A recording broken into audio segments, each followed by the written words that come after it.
बात जुर्म से जूझते आवाम की हो या समाज में बढ़ते क्राइम ग्राफ की, अपराध की हर सूरत के पीछे छिपा होता है कोई ना कोई गुनहगार। नमस्कार, मैं हूं शुभ मिश्रा और तफ्तीश की राह में आने वाली हर कड़ी सुराग बनकर पहुंच जाती है गुनहगारों को सलाखों के पीछे।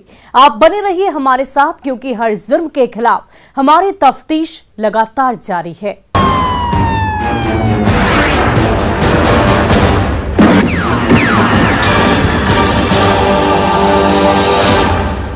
धनबाद का वासेपुर एक बार फिर बदले की आग में धधक रहा है। गैंगवार की आहट सुनाई दे रही है, क्योंकि गैंगस्टर प्रिंस खान ने एक बार वीडियो जारी कर जिले में कोहराम मचा दिया। इतना ही नहीं, इस बार जिले के एसएसपी को भी टारगेट किया है, जिसके बाद से खाकी खौफ में है और गैंगस्टर प्रिंस खान बेखौफ है। प्रिंस खान पुलिस के लिए बना सिरदर्द।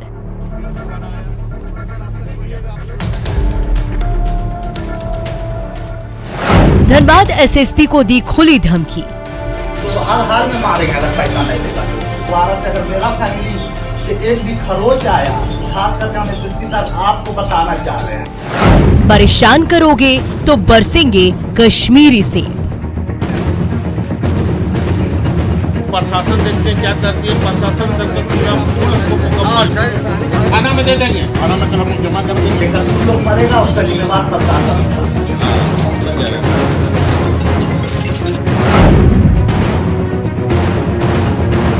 हम एसएसपी साहब आपको बताना चाह रहे हैं कि अगर मेरा फैमिली पे खरोच आ गया तो पब्लिक प्लेस में हम है ना कश्मीरी सेफ बरसाएंगे। जब मेरा फैमिली सेफ नहीं रहेगा तो किसी का फैमिली सेफ नहीं रहेगा। पूरा ऐसा ब्लास्टिंग करेंगे ना कि एक बार में 10-10 आदमी मरेगा और सबका जिम्मेवार जिला प्रशासन होगा, सरकार नहीं होगा, जिला प्रशासन होगा। फैमिली सबका है, ठीक ना। इसीलिए फैमिली से प्यार देने के लिए अगर फैमिली से कोई मतलब रहता है तब फैमिली पे प्रेशर दीजिए, पता कर लीजिए, जांच पड़ताल कर लीजिए। फैमिली से मेरा कोई वास्ता नहीं है। मेरा फैमिली को दिक्कत होगा तो बेकसूर लोग मरेगा, उसका जिम्मेवार प्रशासन होगा। ये धमकी भरा वीडियो किसी और का नहीं, ये गैंग्स ऑफ वासेपुर के गैंगस्टर प्रिंस खान का है, जिसकी धमकी ने पुलिस वालों की नींद हराम कर दी और जिले में सनसनी फैला दी। इसकी हिम्मत देखिए, इसने जिले के एसएसपी को ही धमकी दे डाली है और कहा है कि अगर मेरी फैमिली को कुछ हुआ तो धनबाद के पब्लिक प्लेस में हम कश्मीरी सेब बरसाकर तबाह कर देंगे। जी हाँ, सही सुना आपने, कश्मीरी सेब यानी हैंड ग्रेनेड, जिसके बाद से जिले में दहशत का माहौल कायम हो गया है और आम से लेकर खास तक की जान खतरे में है। एक बार फिर सुनिए गैंगस्टर प्रिंस खान ने किस तरह से एसएसपी को धमकी दी है। हम एसएसपी साहब आपको बताना चाह रहे हैं कि अगर मेरा फैमिली पे खरोच आ गया तो पब्लिक प्लेस में हम है ना कश्मीरी सेफ बरसाएंगे। जब मेरा फैमिली सेफ नहीं रहेगा तो किसी का फैमिली सेफ नहीं रहेगा। पूरा ऐसा ब्लास्टिंग करेंगे ना कि एक बार में 10-10 आदमी मरेगा और सबका जिम्मेवार जिला प्रशासन होगा, सरकार नहीं होगा, जिला प्रशासन होगा। फैमिली सबका है, ठीक ना। इसीलिए फैमिली से प्यार देने के लिए अगर फैमिली से कोई मतलब रहता है तब फैमिली पे प्रेशर दीजिए, पता कर लीजिए, जांच पड़ताल कर लीजिए। फैमिली से मेरा कोई वास्ता नहीं है। मेरा फैमिली को दिक्कत होगा तो बेकसूर लोग मरेगा, उसका जिम्मेवार प्रशासन होगा। वीडियो में प्रिंस खान ने कहा कि मैं अपने मोबाइल नंबर से रंगदारी मांगता हूँ, जिसके लास्ट में है 5550। नंबर है लास्ट में 5550 और हम जिससे भी रंगदारी मांगते हैं 5550 से मांगते हैं। यही नंबर पे कॉल जाता है। कोयला लोहा बिल्डर, डीआरएम और नगर निगम के ठेकेदारों से मैं रंगदारी मांगा हूँ। छोटे व्यवसायी से मुझे कोई मतलब नहीं है, खुलकर लोग धंधा करें। आगे उसने कहा कि डॉक्टर भगवान का दूसरा रूप होता है, भगवान से लड़ने की शक्ति मेरे में नहीं है। छोटा मोटा व्यवसाय, नॉर्मल व्यवसाय को इस सबको हम तंग नहीं करते। हम कोयला चोर लोग को तंग करते हैं, डीआरएम, नगर निगम, लोहा और बिल्डर। और आम व्यवसाय, कोई व्यवसाय से हमको कोई मतलब नहीं है, ना उसको डरने का जरूरत है। लोग अपना खुल के धंधा करें, हमको किसी से कोई मतलब नहीं है। प्रिंस खान का वीडियो उस वक्त वायरल हुआ जब उसके गुरगोग ने 6 मई को शहर के अप्सरा ड्रेसेस के मालिक के घर फायरिंग कर दहशत फैलाई।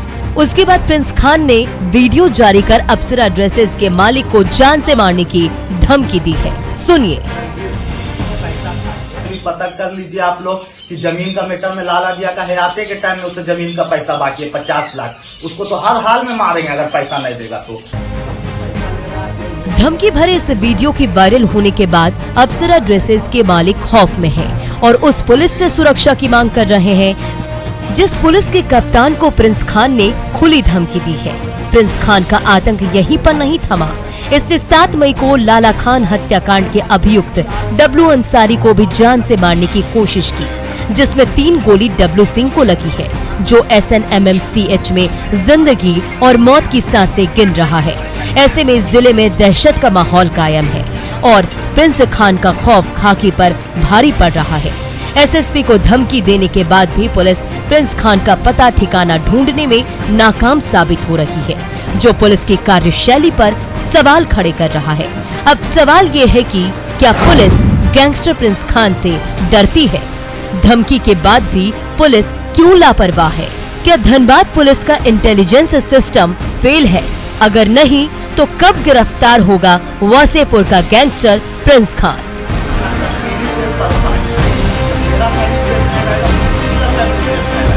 न्यूज़ 18 के लिए धनबाद से संजय गुप्ता के साथ ब्यूरो रिपोर्ट। अब पूरे परिवार को उसके बाद लगातार आता रहा, अभी अमन साहब के नाम। अब प्रशासन देखते क्या करती है। ऐसा प्लानिंग करेंगे ना कि एक बार में 10-10 आदमी मरेगा। 4 मई को मोतिहारी में हुए ठेकेदार कुणाल सिंह की हत्या की गुत्थी को पुलिस सुलझाने का दावा कर रही है, लेकिन अभी भी साजिश से पर्दा नहीं उठा, क्योंकि गिरफ्तार शूटर कुछ और ही कहानी बयां कर रहे हैं। अब सवाल ये है कि कुणाल सिंह की हत्या जमीन विवाद में हुई या ठेकेदारी के विवाद में साजिश रची गई? क्या है हत्या के पीछे का सच? क्योंकि शूटरों की गिरफ्तारी के बाद भी सस्पेंस बरकरार है। कुणाल सिंह हत्याकांड का खुला राज।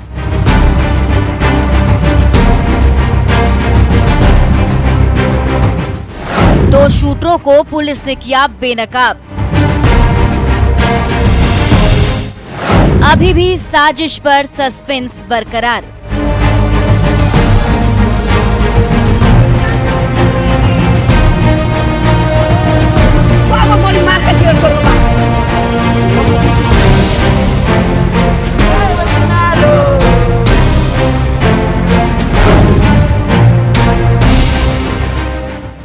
मोतिहारी जिले के नगर थाने की पुलिस की कस्टडी में हाथों में हथकड़ी लिए खड़े यही वो दोनों शूटर हैं जिसे पुलिस ने ठेकेदार कुणाल सिंह हत्याकांड में गिरफ्तार किया है। साथ ही उस पिस्टल को भी पुलिस ने बरामद किया जिससे कुणाल सिंह की हत्या की गई थी। पुलिस के सामने टेबल पर रखा यही वो पिस्टल है जिससे बदमाशों ने कुणाल सिंह को मौत के घाट उतारा था।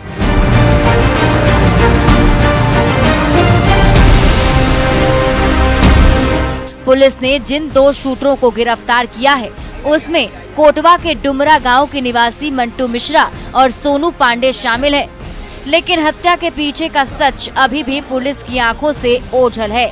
संधान के क्रम में 2 व्यक्ति मंटू मिश्रा जो डुमरा के रहने वाले हैं, डुमरा कोटवा के रहने वाले हैं और गायत्री नगर में ही मकान लेकर के अपना मकान है वहाँ रहते हैं, उनकी और सोनू पांडे की गिरफ्तारी हुई है जिससे कान का उड्डयन हुआ है।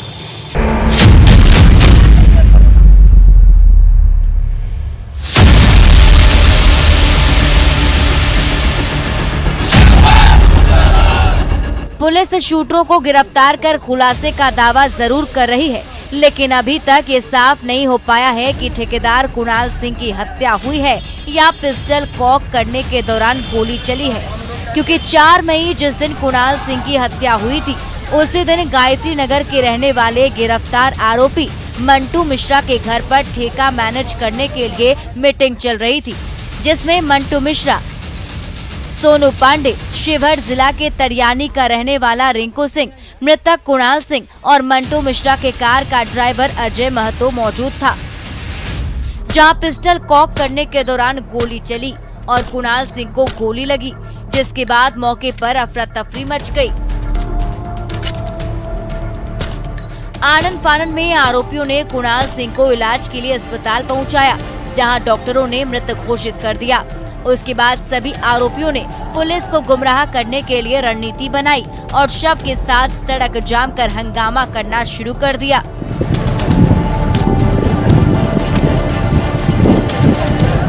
जब मामला तुल पकड़ लिया तो आरोपी वहां से निकल गए। सुनिए। लोग देख रहे थे, उसी क्रम में गोली चली या चला दी गई ये जांच का विषय है, लेकिन उसी में वो जख्मी हो गया जिससे उसकी मृत्यु हो गई। हंगामा कर रहे थे लोग किस कारण से हंगामा? कॉन्स्पिरेंसी था क्या कोई? मंटू मिश्रा का कहना है कि घटना के बाद थाना के सामने एक जगह पर इन लोगों की बैठक हुई और लाश उसके बाद ये लोग पोस्टमार्टम हाउस के गेट के पास से ले गए और ले जा कर के और एक सुनियोजित योजना के तहत इस तरह की घटना की, जैसा इनका कहना है मंटू मिश्रा जी। हमरा बउआ के कौन बुझले गे दादा। सुन लिया आपने। अब सवाल ये है कि मीटिंग के दौरान पिस्टल का क्या काम था? क्या पहले से कुणाल सिंह की हत्या की साजिश रची गई थी? क्या साजिशन कुणाल सिंह को मीटिंग में शामिल किया गया था? क्योंकि जिन दो शूटरों को पुलिस ने गिरफ्तार किया है वो दोनों जिले के कुख्यात टुन्ना सिंह और लक्ष्मी सिंह के लिए काम करते हैं। फिलहाल टुन्ना सिंह और लक्ष्मी सिंह दोनों भाई जेल में बंद हैं। ऐसे में ये आशंका जताई जा रही है कि जेल से ही कुणाल सिंह की हत्या की साजिश रची गई हो, लेकिन पुलिस इस बिंदु पर कुछ भी बोलने से बच रही है और जांच की बात कह रही है। हथियार कैसा है ये सब जांच के बाद ही क्लियर हो पाएगा। और लोगों के नाम इसमें आएंगे क्या सर? अनुसंधान का विषय है, तकनीकी अनुसंधान और बाकी के अनुसंधान से जो साक्ष्य आएंगे उस पर कार्रवाई।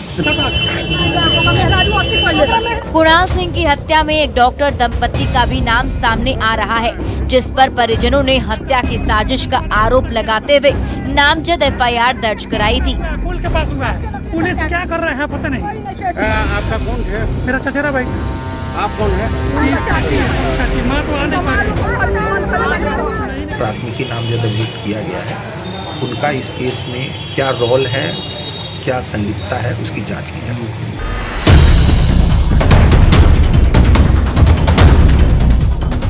शूटरों की गिरफ्तारी के बाद भी कुणाल सिंह की हत्या के पीछे का सच अभी एक रहस्य बना हुआ है, जिससे पर्दा उठना अभी बाकी है।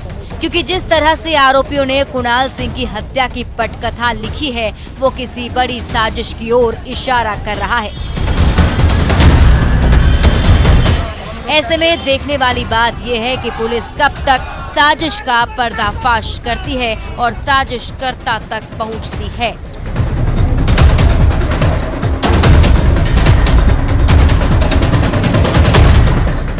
न्यूज़ 18 के लिए मोतिहारी से मुकेश सिन्हा के साथ ब्यूरो रिपोर्ट।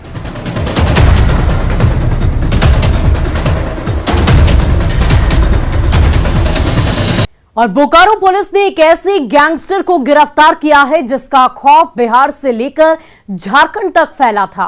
वो अब तक पुलिस वालों की आंखों में धूल झोंककर फरार चल रहा था, लेकिन इस बार उसका दांव उल्टा पड़ गया और पुलिस ने उसे उसके 2 गुर्गों के साथ दबोच लिया। देखिए कुख्यात कारू सिंह की क्राइम कुंडली। मोकामा का कुख्यात कारू सिंह गिरफ्तार। बोकारो पुलिस ने 2 गुर्गों के साथ दबोचा। बिहार से झारखंड तक फैला था खौफ।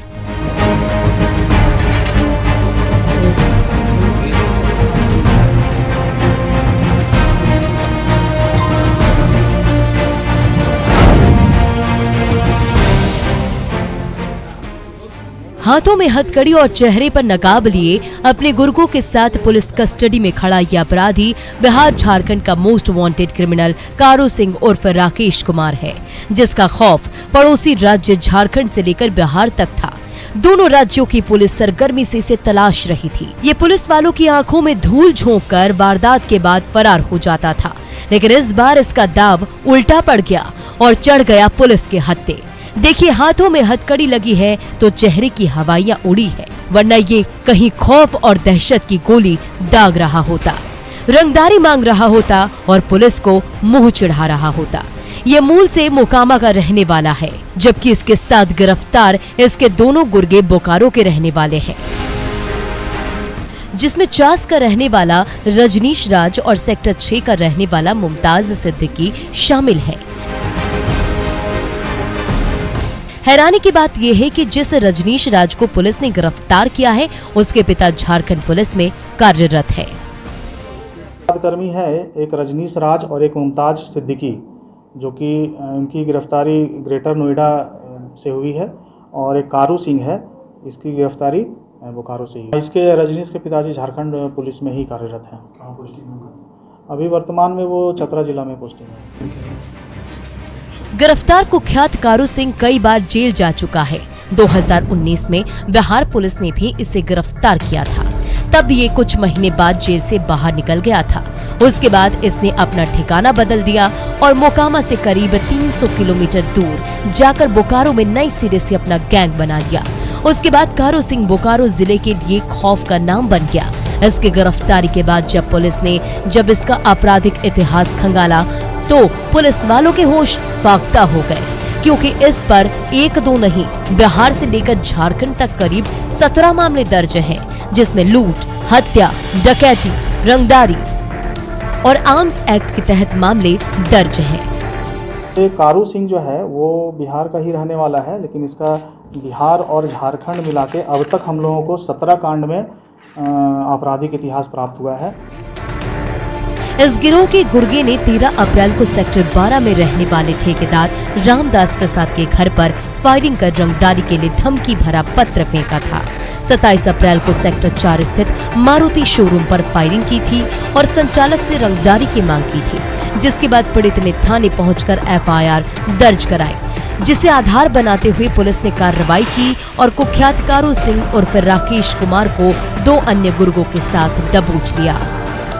13 अप्रैल को सेक्टर 12 अंतर्गत बारी कोऑपरेटिव में एक रेलवे कॉन्ट्रैक्टर है रामदास प्रसाद, जिनके घर पे अहले सुबह गोली चलाई गई और एक पर्चा फेंका गया और पर्चा में धमकी भरा शब्द लिखा गया था, जिसमें कि रंगदारी की मांग की गई थी। और उसके दूसरे दिन उन्हें फ़ोन करके भी धमकी दी गई कि मुझे पैसा चाहिए, और इस प्रकार से रंगदारी मांग की गई। फिर पुनः 27 अप्रैल को एक मारुति शोरूम जो सेक्टर 4 में है, वहाँ पर भी गोली चलाई गई अज्ञात अपराध कर्मियों के द्वारा, और उसमें भी जो शोरूम संचालक है उनसे भी फ़ोन कर रंगदारी की मांग की गई। गिरफ्तार रजनीश राज के ऊपर बोकारो के चास सेक्टर 12 और सेक्टर 4 थाने में 4 मामले दर्ज हैं, जबकि मुमताज सिद्दीकी के ऊपर सेक्टर 12 और सेक्टर 4 थाने में 2 कांड दर्ज हैं। फिलहाल बोकारो पुलिस गिरफ्तार तीनों अपराधियों से पूछताछ कर रही है और जब्त मोबाइल फोन का कॉल डिटेल्स खंगाल रही है, ताकि गैंग में शामिल अन्य गुर्गों तक पहुंच सके।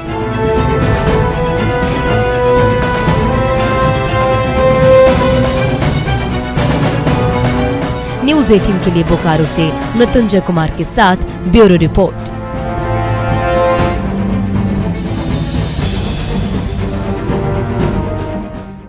अपराधी चाहे लाख शातिर हो, तफ्तीश की दिशा अगर सही है तो बच नहीं सकता कोई गुनहगार सलाखों के पीछे जाने से। तो पुलिस चाहे सोई हो, मुजरिम चाहे कोई हो, आप बने रहे हमारे साथ, क्योंकि हर जुल्म के खिलाफ हमारी तफ्तीश लगातार जारी है।